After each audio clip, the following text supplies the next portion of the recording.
Dear viewers, আসসালামু আলাইকুম। আজকে সেন্টেন্স এবং সেন্টেন্সের প্রকারভেদ নিয়ে আপনাদের সামনে আলোচনা করব। প্রথমেই জেনে নেওয়া যাক সেন্টেন্স কাকে বলে। কয়েকটি ওয়ার্ড পাশাপাশি বসে একটি অর্থ প্রকাশ করলে তাকে সেন্টেন্স বলা হয়।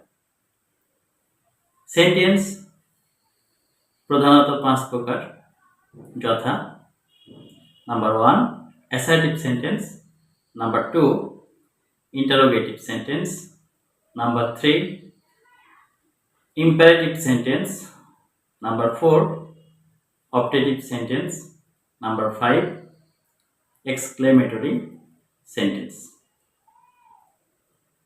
এগুলো মূলত অর্থ অনুসারে সেন্টেন্সের প্রকারভেদ।